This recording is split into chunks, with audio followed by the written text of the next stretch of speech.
है और देश की सबसे बड़ी अदालत ने आज जो बातें कही हैं वो बहुत बड़ी मील का पत्थर साबित होंगी। उन्होंने कहा, जब फैसला आया तो अभिषेक मनु सिंघवी साहब ने कहा कि आपका बहुत धन्यवाद, आपने रिजर्व करने के 3 दिन में ही फैसला सुना दिया। और कोर्ट ने मुस्कुराते हुए कहा, it's a matter of somebody's liberty, every day counts. यानी कि कोर्ट इस बात को रिकॉग्नाइज कर रहा है कि आपने बिना ट्रायल के किसी राज्य के उप मुख्यमंत्री को 17 महीने जेल में रख लिया।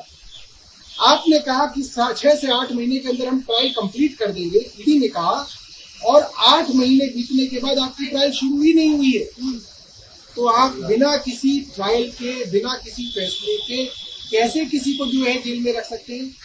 दूसरी बात, उन्होंने सभी हाई कोर्ट्स और लोअर कोर्ट्स, ट्रायल कोर्ट्स को एक सीख देते हुए कहा कि ये एक प्रिंसिपल है, bail is a right, jail is an exception. यानी कि बेल देना किसी का भी हक है, उसको बेल मिलनी चाहिए। आप ऐसे नहीं कर सकते कि आपका मुकदमा शुरू नहीं हुआ और आपने किसी को जेल में डाल दिया। भाई मुकदमा पूरा कीजिए, किसी का गुनाह साबित कीजिए, कन्विक्ट कीजिए, 1 साल नहीं 5 साल की सजा दिलाइए, कोई भी मना नहीं कर रहा। मगर आपका मुकदमा ही शुरू नहीं हुआ, कोई गुनाह साबित नहीं हुआ, बिना साबित हुए आपने 17 महीने उनको जेल में रख लिया। अब मैं ये जानना चाहता हूँ, अब वो अगर बेगुनाह साबित होंगे तो ये 17 महीने उनको कौन वापस करेगा? क्या ट्रायल कोर्ट वापस कर सकता है? क्या केंद्र सरकार मनीष सिसोदिया के 17 महीने उनके परिवार को वापस कर सकती है?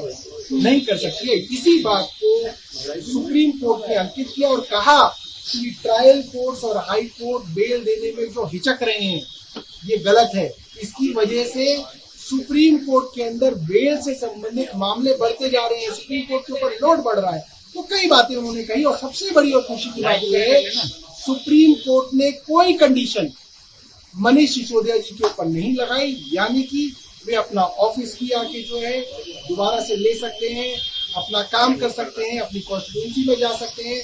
उनको मंडे और थर्सडे थाने में जाके अपनी बस एक हाजिरी लगानी है कि भाई मैं यहाँ दिल्ली में उपलब्ध हूँ। जी, अभी सर कब तक जेल से बाहर आ सकते हैं? आगे की क्या रणनीति रहने वाली है? देखिए, अब तो इससे कोई बहुत बड़ा फर्क नहीं पड़ता कि आज शाम को आ जाए, नहीं तो कल शाम को आ जाए। हमने देखा है जेल प्रशासन अक्सर ये बदमाशी करता है कि उनको एक दिन और डिले करने में भी बहुत मजा आता है। तो अब देखते हैं जेल प्रशासन जो है वो क्या करना चाहता है, षड्यंत्र करना चाहता है या आसानी से जो उनको छोड़ना चाहता है। ठीक है सर। अगर आप ये वीडियो YouTube पर देख रहे हैं तो हमारे चैनल को सब्सक्राइब करें और बेल आइकन को दबाना ना भूलें। अगर आप Facebook पर ये वीडियो देख रहे हैं तो हमारे पेज को लाइक करें।